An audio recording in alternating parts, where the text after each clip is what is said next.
Hey, ¿qué tal? ¿Cómo estamos, mi linda gente del canal de YouTube El Poder del Pueblo Salvadoreño? Señores, tengan todos muy buenas noches, buenas tardes, buenos días. No sé en qué momento van a ver esta transmisión, señores. Miren, como siempre les he dicho, les iba a estar trayendo, familia, a los diputados Raúl Castillo, Caled Navarro y al diputado William Soriano, solo que en este momento solo el diputado William Soriano se va a encontrar en este video, señores. Pero miren, vamos a hablar referente al candidato presidencial de nuestro tiempo. Miren, el imbécil amenazó al presidente de la República, a sus ministros y a los diputados. Quédese a ver el video y deje su like, suscríbete al canal, activa las campanitas para que le des todas las notificaciones. Gracias. Ese día, lamentablemente, nuestros colegas Raúl Castillo y Caled Navarro no pudieron asistir al programa. Están un poco indispuestos de salud, así que vamos a dirigir este programa solitos, pero conscientes de que estamos acompañados por la mejor audiencia del país. Quiero darles la bienvenida una vez más a este programa que es de ustedes, donde conversamos día a día sobre la coyuntura del país, sobre las decisiones que se toman desde la Asamblea Legislativa y del gobierno del presidente Nayib Bukele para todos los salvadoreños. Si no ha tomado cafecito todavía, lo invito a que vaya a traer una tacita de café y nos acompañe en este recorrido de este programa que va a estar muy interesante. Quiero mandarle un fuerte saludo a todos los salvadoreños del exterior que residan en Estados Unidos, Canadá, México, puede ser en Australia, en Italia y en muchos de los países donde los salvadoreños radican. Quisiera invitarlos a que aprovechen esta oportunidad que los consulados están brindando horarios extendidos para que usted pueda ir a solicitar su DUI y pueda votar en las elecciones del 2024. Hemos recibido muchas imágenes y muchos videos de personas que residen en diferentes países donde nos explican que ya tienen su DUI. Algunos por primera vez van a poder votar desde hace más de 30, 40 años. Así que eso es una gran noticia para todos los salvadoreños. Vamos a comenzar este programa con el video número 1. Y es que en El Salvador la impunidad era del 97% para todos los crímenes. Durante los gobiernos del FMLN perdieron la vida más de 44,000 salvadoreños a manos de las pandillas, de la violencia. Más de 42,000 de estos crímenes no obtuvieron justicia alguna. No hubo un responsable que fuese condenado por este crimen. Y esa misma impunidad que recibimos de los gobiernos del FMLN y de Arena, ahora pasó del 97 al 13% según datos del señor ministro de la Seguridad y Justicia de El Salvador, Gustavo Villatoro, quien en la Comisión de Hacienda nos explicaba cómo hemos avanzado en la persecución de estos delitos y sobre todo en la reducción del índice de impunidad. Es decir, que ahora aquel que se atreva a delinquir contra el pueblo salvadoreño va a pagar las consecuencias. Ahora tenemos un Estado que sí funciona, un Estado que tiene las herramientas necesarias para poder llevarle justicia a los salvadoreños. Y ese es el caso, lamentable por cierto, que sucedió en La Campanera, en Soyapango, donde una menor de edad fue brutalmente privada de su vida por parte de un salvaje que gracias a las investigaciones rápidas, con prueba forense y científica de la Policía Nacional Civil, fue capturado y ahora deberá enfrentar a la justicia. Le pedimos a la producción que nos muestre el video número 1. ¡Maldito! ¡Maldito! ¡Maldito!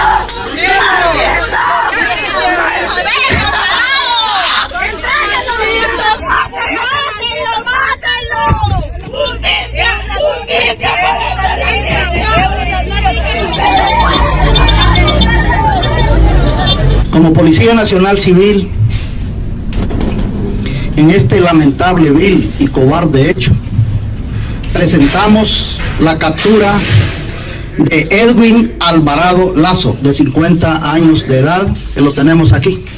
En el término de 24 horas hemos logrado tener la certeza positiva y los indicios criminales directos sobre este criminal, este salvaje que tenemos acá.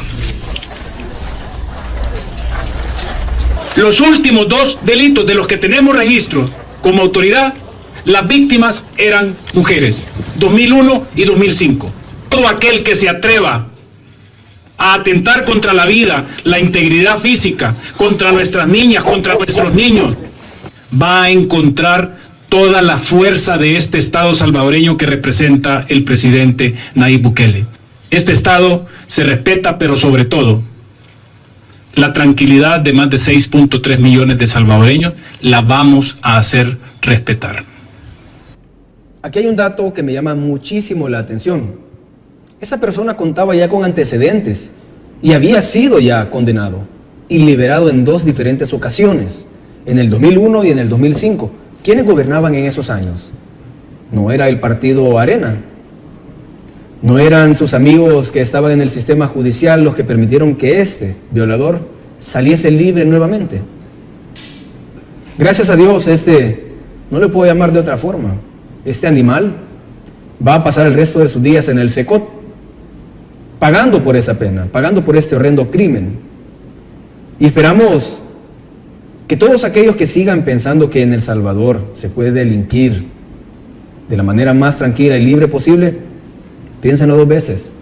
Hemos elevado las penas a todos aquellos delitos relacionados con las violaciones. Hemos elevado las penas a todos los delitos relacionados con pandillas, con la pertenencia a las pandillas.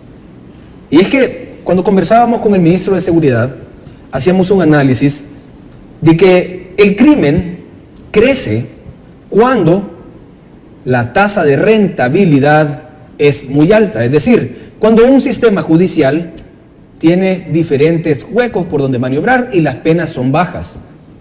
Nos enfocamos desde la Asamblea Legislativa a solicitud del presidente Bukele en aumentar las penas, en modificar algunos procesos para que ese muro que era muy bajo se vuelva tan alto que aquel que se atreva a sobrepasarlo deberá enfrentar consecuencias realmente graves.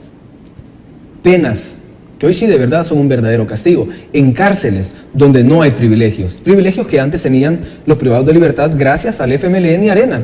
Tenían fiestas de Navidad, tenían diversión con mujeres contratadas, tenían orquestas para poder disfrutar cuando ellos quisieran. Les mandaban a traer pollo campero, tenían sus propios negocios en las tiendas de los centros penales. Hoy no.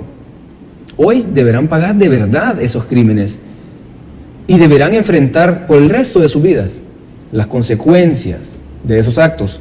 Y es que nuestro país ha venido cambiando, El Salvador se ha venido transformando. Y la oposición siempre dice, ¿de qué sirve ya el régimen de excepción si ya somos un país seguro? Perdón, estamos en proceso de ser el país más seguro de América Latina, es cierto. Pero la amenaza al Estado de Derecho que constituyen las pandillas todavía sigue vigente y latente. Y mientras exista una amenaza al derecho, al Estado de Derecho, como representan las pandillas, el régimen de excepción deberá continuar hasta que capturemos al último pandillero. ¿Y por qué lo decimos de esta forma? Porque las pandillas son como un cáncer, como una célula cancerígena. Dejas una y se prolifera. Vuelve a crecer la estructura. Hemos tratado de poder quitarles todos los elementos que a ellos les permitían agruparse, que les permitían comunicarse, que les permitían ejecutar su cadena de mando. Y hoy, las pandillas se comportan tal y cual como la guerrilla del FMLN. Sí, huyen a las montañas, llevan sus champitas, llevan sus hamacas y se meten en unos huecos allá en las montañas, hacen sus campamentos, tal cual como lo hacían los guerrilleros en aquel tiempo, como lo hacía Lorena Peña, como lo hacía Chafik Handal, como lo hacía Eugenio Chicas y ese montón de guerrilleros que todavía quieren vivir de la política. Ahora las pandillas han mutado a eso, pero estamos seguros que esta batalla la vamos a ganar con la ayuda de Dios y con la ayuda y el respaldo del pueblo salvadoreño. La impunidad en El Salvador ya no reina, ya no es ese 97% de impunidad y la meta es llevarla a ser la más baja posible. Y eso es lo que estamos trabajando hoy por hoy.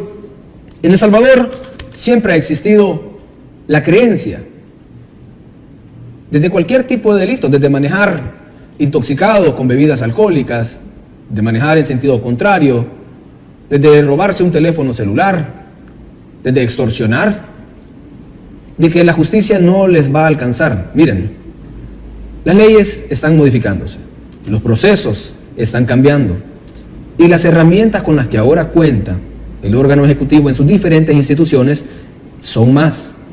Cuentan con más tecnología, han contado con los fondos necesarios y con el personal adecuado. Y nos vamos a dedicar a que en El Salvador se logre esa meta de cero impunidad. Eso no quiere decir que no existan los malos salvadoreños. Como en todo país del mundo, siempre existen los malos ciudadanos que de repente deciden cometer un acto ilícito, un acto que va en contra de la ley. Pero a todos aquellos que decidan seguir ese camino ya saben lo que les espera: la cárcel. Penas muy altas, penas que son realmente un verdadero castigo ahora. Vamos a pasar al segundo tema, que es bien importante y también va relacionado con la impunidad. La vieja clase política de El Salvador, la vieja casta política, las antiguas generaciones de políticos que gobernaban con las pandillas en El Salvador, también tenían un alto índice de impunidad. Y es que habían ideado un marco legal, un sistema de leyes e instituciones para que los delitos no prescribieran. Es decir, si un corrupto decidía robarse el dinero del salvadoreño, le bastaba salir del país 10 años para que el proceso prescribiera, es decir, se venciera, y regresara a los 10 años y nadie lo podía juzgar. Desde la Asamblea Legislativa aprobamos una ley para derogar ese periodo. Ahora los delitos de corrupción no prescriben. Es más, también aprobamos que puedan ser retroactivos. Puedan ir al pasado, pero también pueden ir al futuro. Y eso es bien importante en la lucha contra la impunidad y la corrupción. Tal cual es el caso del expresidente de Bandesal, el señor Juan Pablo Durán, originario del departamento de La Paz. Fue funcionario en los años de Mauricio Funes, pero también fue funcionario en este gobierno. Y en este gobierno fue cuando se descubrió que él estaba haciendo prácticas corruptas. Y se hizo una denuncia por parte del gobierno del presidente de la Fiscalía de la República, y este personaje, este funcionario, fue cesado de su cargo inmediatamente. Por eso el presidente decía: mire, si usted tocó $1 de los salvadoreños y no lo han capturado, espérese. Siéntese a esperar su turno, porque la justicia va a llegar. Tenemos el video donde el presidente de la República reacciona ante esta captura, y también un video de la Fiscalía que les queremos mostrar. Adelante, producción, si nos ayuda con el video número 2.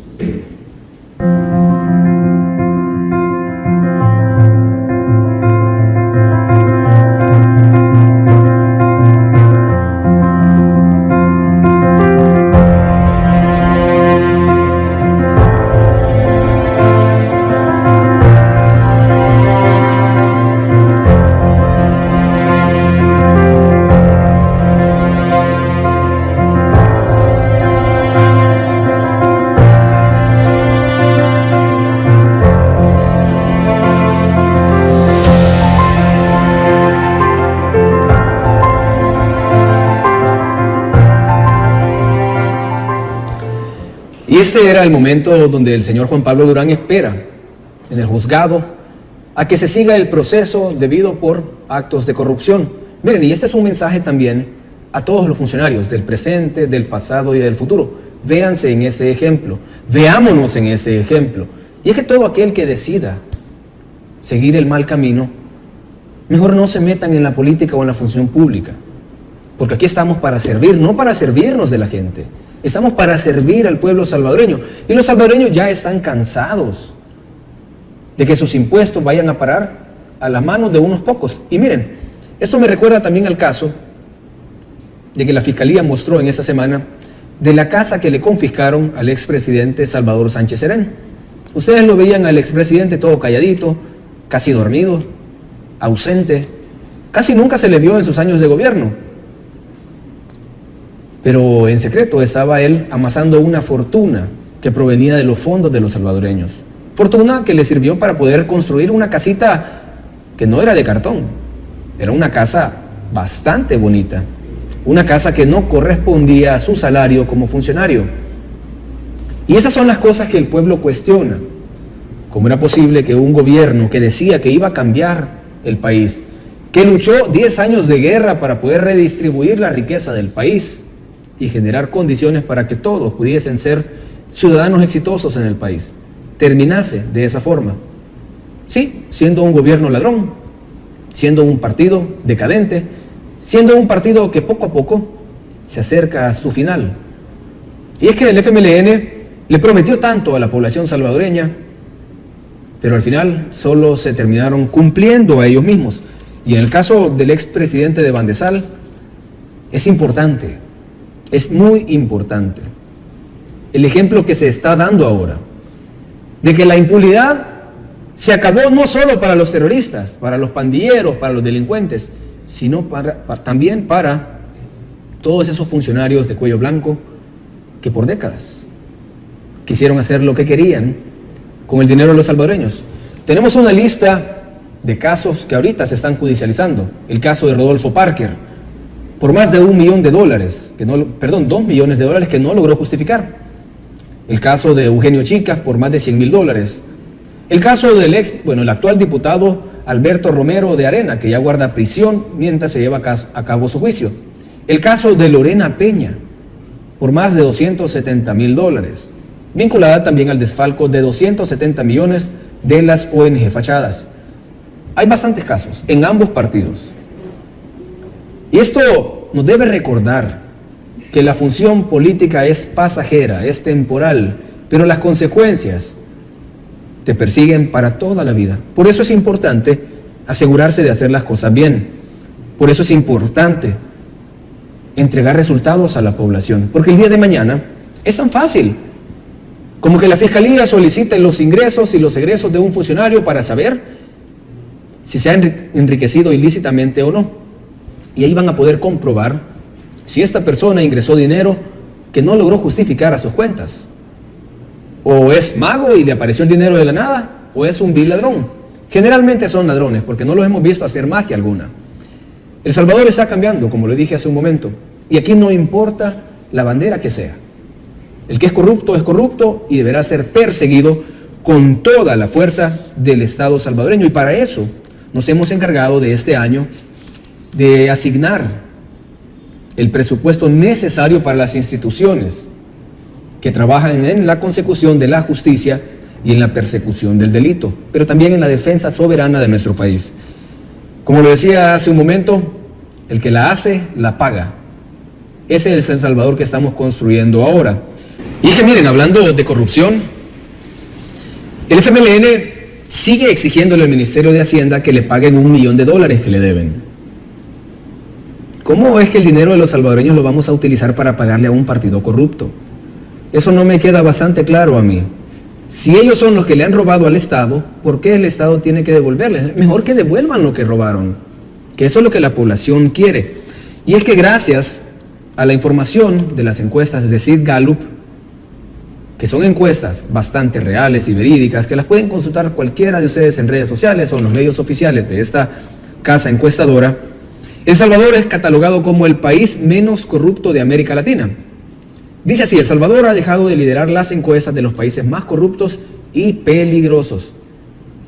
Posiciones altísimas que ocupábamos en los gobiernos de Arena y del FMLN. Sí, lastimosamente fuimos conocidos en el mundo por dos cosas: por ser el país más violento del mundo y por ser uno de los países más corruptos del mundo. Títulos que nos ganamos gracias a los 30 años de gobierno de los mismos de siempre. Y a ellos no les gusta que les recordemos el pasado. Pero ese es el legado que le dejaron a ese país. Y ahora pretenden volver al poder prometiéndole a la gente que van a hacer las cosas diferentes. Cuando tuvieron 20 y 10 años para poder demostrarle a la gente que sí podían hacer las cosas bien. Tan solo en los 10 años del gobierno del FMLN asesinaron a 44,000 salvadoreños y desaparecieron a otros 32,000. ¿Dónde está la justicia? Tan solo el FMLN en los 10 años de gobierno tuvo 5,600 millones de dólares para seguridad. ¿Qué hicieron ese dinero? Es más, todavía nos pusieron un impuesto a las telecomunicaciones que iba dirigido a la seguridad en un plan llamado El Salvador Seguro. ¿Qué hicieron el dinero de la seguridad? Porque seguridad no había en este país. Más de 5,600 millones de dólares tirados a la basura. Teníamos índices de homicidios de hasta 30 personas diarias. ¿Dónde está la seguridad que pregonaba el FMLN? Ahora vienen a decir, porque ya entramos en un periodo electoral, a decir que ellos van a continuar con la buena labor de seguridad. Pero en esas entrevistas que hacen así en medios informales, salen a decir también que no van a aprobar el régimen de excepción. Decía una diputada del FMLN del departamento de Usulután que la medida que debía ser temporal ahora es permanente. Nadie ha dicho que es permanente, diputada, pero va a durar mientras exista una amenaza al Estado de Derecho, y esa amenaza al Estado de Derecho la constituyen las pandillas. Y mientras haya un pandillero libre, existe esa amenaza. No es difícil de comprender ese término, pero a ellos no les interesa eso.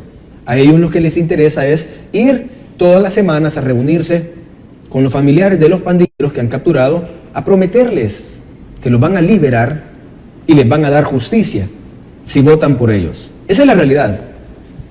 Esa es la realidad de los políticos que quieren regresar al pasado, que pretenden que El Salvador retroceda en lo que hemos logrado y avanzado en temas de seguridad.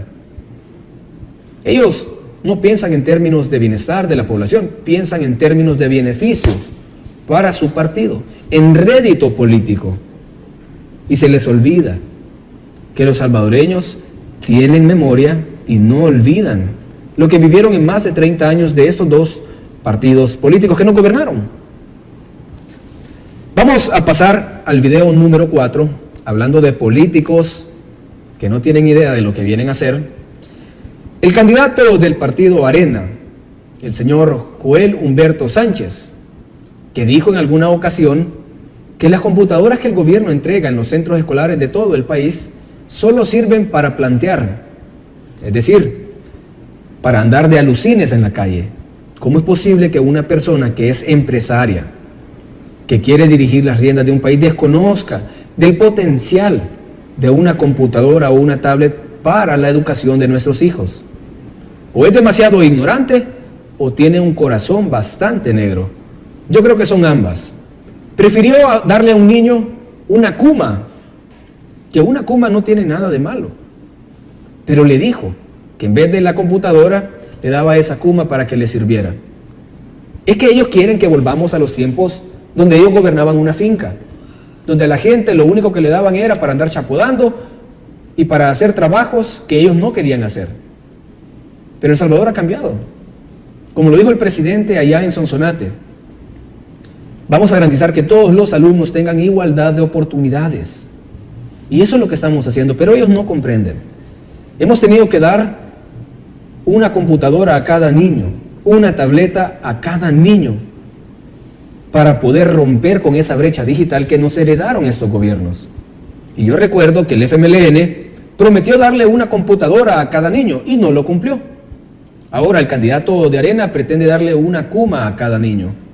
Veamos el video número 4. Adelante, producción. Ahí nada más decirle a este señor que llegó en mal momento al partido de Arena, porque llegó cuando ya habían abierto los regalos. Ya eso ya es una historia. Ahí nada más lamentando el tiempo que se pudo haber hecho presente, porque Arena realmente hizo un mal papel a nivel nacional. Se llenó de gente corrupta, se llenó de delincuencia, y la verdad que eso pesa mal. Y uno cuando llegaba a la Asamblea Legislativa a molestar a los diputados, nunca lo oían, nunca le daban una audiencia, siempre estaban ocupados, siempre estaban en reunión de agenda, jamás oyeron al pueblo, y eso les va a pesar. Así que yo como arenero lo digo, lastimosamente soy fundador desde que estaba el mayor Roberto Davidson, y desde que estaba el coronel Jarquín, que era primer diputado de Cuscatlán de Candelaria específicamente. Así es que lamentando pues que llegó un mal momento, pero no creo que Arena se levante de lo malo que hizo. Bueno, miren, ahí tenían la opinión de un militante del partido Arena, que le dice a su candidato presidencial que él llegó en mal momento, que ya la piñata y los regalos ya se habían repartido, que Arena había sido el autor de innumerables casos de corrupción y que de eso no se iba a levantar nunca. No se lo está diciendo un militante de Nuevas Ideas, se lo está diciendo un militante de su propio partido, porque la gente ya dejó de creer y de confiar en estos institutos políticos que abanderan una sola cosa en este país: la corrupción. Y es que es conocido por todos que la corrupción ha sido sinónimo del nombre de Arena.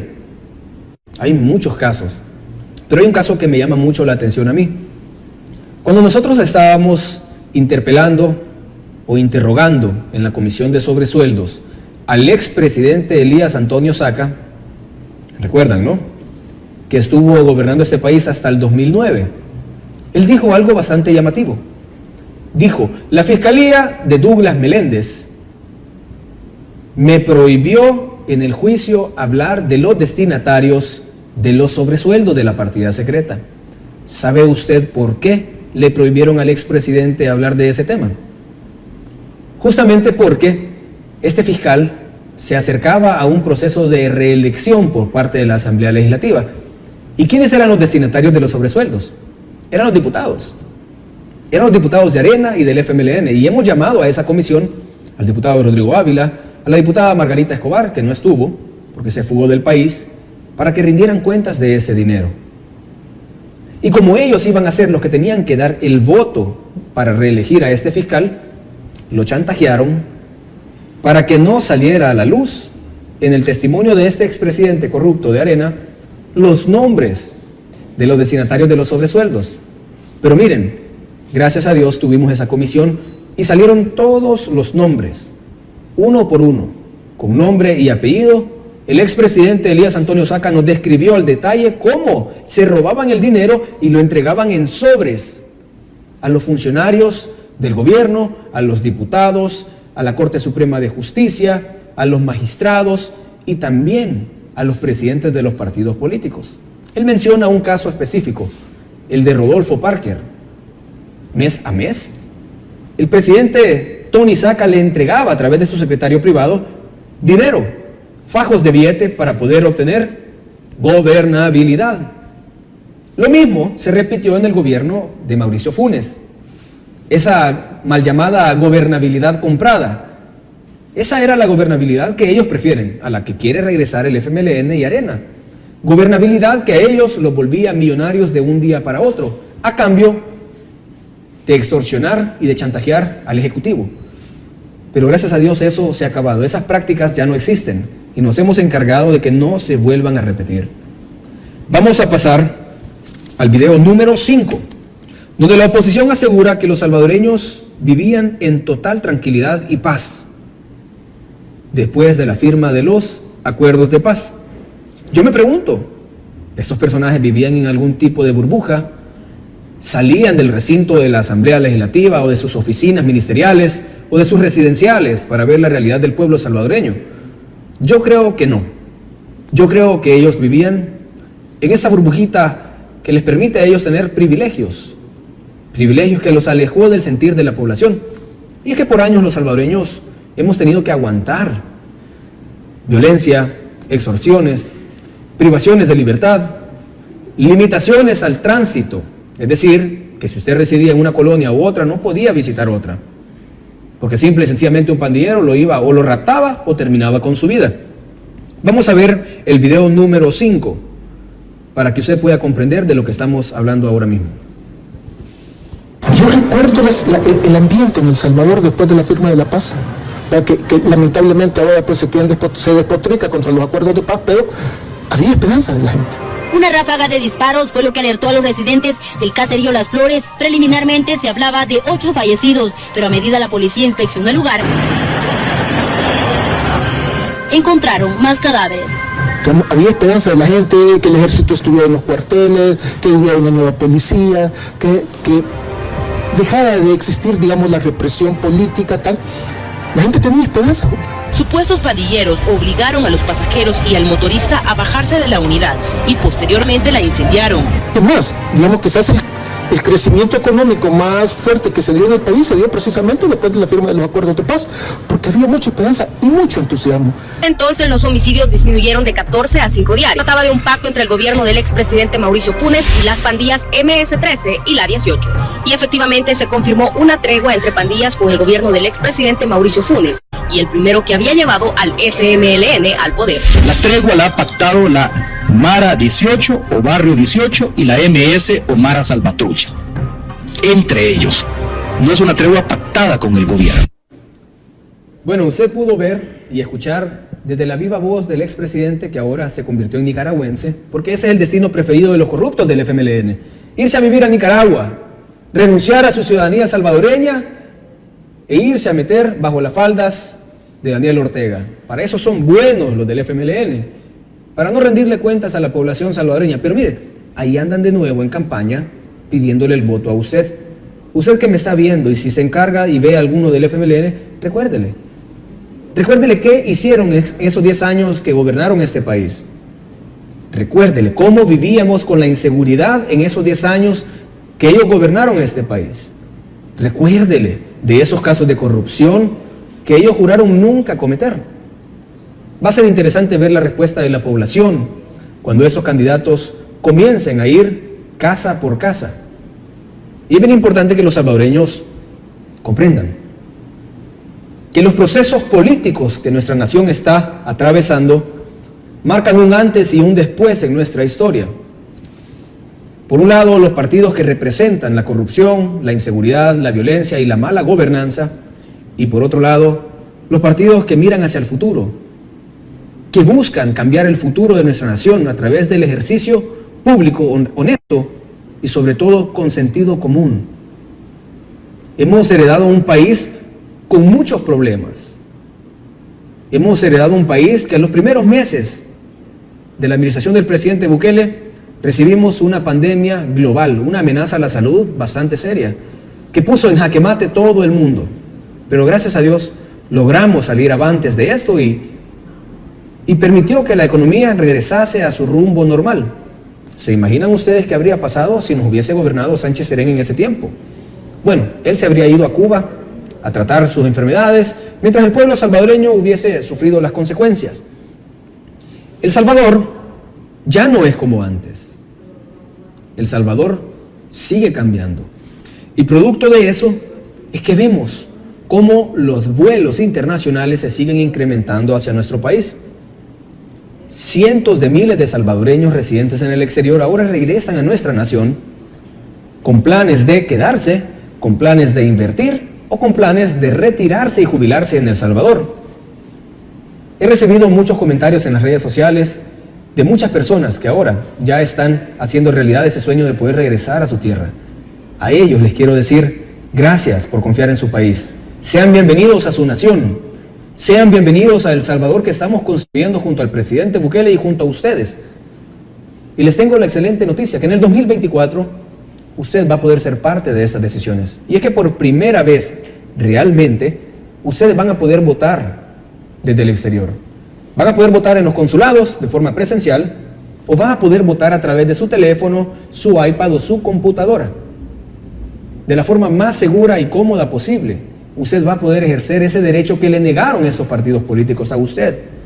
Porque ellos veían a las y los ciudadanos que residían en el exterior como simples remeseros y como ciudadanos de segunda clase. Ciudadanos que a su ojo, a su parecer, no tenían el derecho de votar o ser parte de las decisiones políticas de este país. Nosotros creemos que debe ser diferente. Y en consecuencia, tomamos la decisión en la Asamblea Legislativa de aprobar la ley del voto en el exterior, de aprobar los fondos al Tribunal Supremo Electoral para que tengan los mecanismos adecuados para que usted pueda votar. Por primera vez, los salvadoreños en el exterior van a poder votar. Y hablando de salvadoreños en el exterior, hemos visto que los partidos políticos traen en sus fórmulas presidenciales a salvadoreños residentes en el exterior. Tenemos el caso del partido Nuestro Tiempo, con un candidato que se llama Luis Parada, que no es más que un arenero que se quitó el chaleco y se pasó a Nuestro Tiempo. Y yo les quiero recordar quién es este personaje. Él formaba parte de la Dirección de Inteligencia de la Fuerza Armada justo cuando perpetuaron el crimen contra los jesuitas en la UCA. Él era parte del círculo de confianza de inteligencia de esa Fuerza Armada. Él tuvo que ir a dar su testimonio en el juicio contra estos militares en el caso de los jesuitas. Pero justamente antes de que diera su testimonio, misteriosamente el expresidente Cristiani lo nombró embajador militar o agregado militar en Washington, Estados Unidos, como un premio. De ahí él regresó a dar su testimonio y se dedicó a vivir en Estados Unidos. Bueno, hoy ha regresado a querer ser presidente de la República. Pero él busca ser presidente diciendo este tipo de cosas que usted va a escuchar. Adelante, producción, con el video. Vamos a ver el video número... Vamos a ver el video número 6, por favor. Aquí ya no estamos en los tiempos de Arena y de MLN, que cualquiera quería delinquir y se salía con la suya. Te digo una cosa, la gente lo que pasa es que la tienen engañada a este gobierno. Si lo encontramos cuando lleguemos al poder, que lleguemos al Ejecutivo el 1 de junio, y encontramos todavía régimen de excepción, va a ser nuestra obligación en ese momento quitarlo. El que están ahí en el faro. El mismo gobierno fue el que propició ese rompimiento del pacto que tenía con las pandillas, fue el mismo gobierno. El gobierno tenía un pacto con las pandillas, lo rompió a propósito y eso desencadenó esas muertes. Mira, todo eso, cuando se sepa la verdad, a la gente le va a dar asco y espero que le dé indignación y espero que tal vez en ese entonces se indigne como está indignada la gente de Guatemala y salga a la calle a buscar a Nayib Bukele. Oiga lo que dijo este personaje. Dijo 3 cosas puntuales. Primero, que cuando él llegue a ser presidente, lo primero que va a hacer es quitar el régimen de excepción. Segundo, que la población debe salir a las calles a linchar al presidente Nayib Bukele en la forma en que lo están haciendo en Guatemala. Para mí eso constituye un delito. Instigación a un magnicidio. ¿Cómo es posible que estos personajes, este exarenero ahora con la bandera de nuestro tiempo, pretenda gobernar un país de esta forma? No tiene ningún sentido. Amenaza al presidente con que lo va a meter preso. En otro video salió diciendo que él, cuando llegara a ser presidente, iba a meter presos a los diputados, a los ministros y al presidente por haber aprobado el régimen de excepción. Claro, porque él no ve la realidad que vive y ha vivido el pueblo salvadoreño por décadas. Él no comprende el nivel de vejámenes al que era sometido el pueblo salvadoreño día tras día por las pandillas. Extorsiones, violencia, homicidios, sin parar por décadas. Ahora pretende este personaje venir a decir que él va a quitar el régimen de excepción, que va a perseguir al presidente Bukele y que ojalá la gente lo linche, dice. Y también que va a meter preso a los diputados, a los funcionarios y al mismo presidente de la República. ¿Será que este personaje no ha visto las encuestas donde más del 90% de la población salvadoreña respalda al presidente y aprueban su gestión al frente del país? ¿Será que esa es la forma en la que él quiere conquistar el voto de los salvadoreños? ¿O será que está perdiendo ya los papeles? Porque hemos notado algo. Cada entrevista que pasa, el nivel de odio de este personaje y el nivel de amenazas solo sigue en aumento hacia el presidente. Y sobre todo hacia la seguridad que tenemos ahora como país. Sí, como se los decía al principio, a ellos no les interesa la seguridad y el bienestar de la gente. A ellos les interesa volver al poder. A ellos les interesa amasar fortunas. A ellos les interesa recuperar la finca. Porque ahí es donde ellos hacían sus negocios. Ahí es donde ellos hacían lo que ellos querían con este país. Y están acostumbrados de forma matona a perseguir a sus adversarios políticos. Ya lo está diciendo, aún solo siendo un simple candidato, sale diciendo que él va a meter preso a los funcionarios del presidente. ¿Qué le pasa a este candidato? ¿Dónde están sus propuestas serias hacia la población? ¿Dónde está un plan de gobernanza, un plan de seguridad, un plan económico? ¿Por qué solo se dedica a hablar en contra del régimen de excepción y del presidente Bukele? ¿Es acaso que no tiene argumentos para poder conquistar el corazón y el voto de los salvadoreños? A mí me parece que la campaña va a entrar en una dimensión bastante oscura en cuanto a estos personajes y los ataques se van a seguir intensificando hacia el presidente Bukele. Por una parte vemos al Chino Flores ofreciendo sopa de patas a todos los salvadoreños, como si eso fuese a resolver los problemas del Salvador. Y por otro lado, tenemos al candidato de Arena, Joel, ofreciéndole cumas a todos los niños. Y ahora tenemos al candidato de nuestro tiempo, Luis Parada, ofreciendo cárcel al presidente, a los ministros y a los diputados. Pero se les olvida aportar propuestas y soluciones al país. ¿Dónde estaban estos personajes cuando nuestro país sufría la mayor desgracia de violencia en su historia? Él estaba allá en Washington, haciendo lo que él quería. ¿Por qué no se expresaba en ese tiempo en contra del sufrimiento del pueblo salvadoreño? ¿De dónde nace ese amor repentino al pueblo salvadoreño? Si nunca quiso regresar, tuvo la oportunidad de regresar al país y prefirió quedarse en otro país. Claro, porque estaba viviendo bien del Estado, porque estaba como agregado militar ganándose un sueldito tranquilo. Como premio, en el caso de los jesuitas, que ustedes ya saben y pueden buscarlo ahí en internet para que puedan conocer un poco más de lo que les estoy hablando. A mí un personaje como Luis Parada, que poco a poco, miren, poco a poco él va mostrando su verdadero rostro. Poco a poco él va mostrando y quitándose la careta de buena persona, de buen samaritano, y muestra lo que realmente es: un arenero escuadronero, un arenero matón que pretende utilizar las leyes del país para perseguir a sus adversarios políticos. ¿Por qué debería él meter preso al presidente que ha traído paz a El Salvador? ¿Por qué amenaza él a los ministros y a los diputados acerca de esto? ¿No es acaso la facultad que le da la Constitución a los diputados de poder legislar y construir leyes? Comentarles que el proyecto de los chorros ya va a dar inicio. Ya se cuenta con todos los pasos necesarios para poder comenzar a ejecutar la obra. Con respecto a la opinión que vertían sobre los demás partidos políticos, tiene razón la ciudadanía. Es la misma mica con diferente vestido. Areneros disfrazados con otra bandera, pero que al final no dejan de ser areneros. Y ya sabemos cómo son los areneros. Del FMLN, pues, ¿qué vamos a decir? Si un candidato presidencial que anda ofreciendo sopa de patas para resolver los problemas del país, pues qué seriedad se le puede dar a este personaje. Mis queridos amigos, no sé cuánto tiempo nos queda de programa. Me están diciendo ya que se nos está acabando el tiempo. Quiero agradecer a todas las personas que se tomaron el tiempo de llamar a este programa. Sé que nos quedamos sin poder tomar más llamadas, pero hemos activado esta modalidad para poder escucharle a usted, que tiene una opinión importante que darnos. Recuerde, los diputados somos eso, la voz del pueblo salvadoreño en la Asamblea Legislativa. Y yo, como diputado del Departamento de la Unión, he tratado de hacer mi mejor trabajo posible, un trabajo serio, un trabajo respetable y honorable ante la población de la Unión y de los demás departamentos del país. Allá atrás quedaron los tiempos en que los diputados de la Unión solo eran macetas y nunca llevaban un beneficio a la población. Al contrario, salían millonarios de sus puestos. Ese tiempo ya pasó. Nos hemos enfocado en llevar desarrollo al Departamento de la Unión.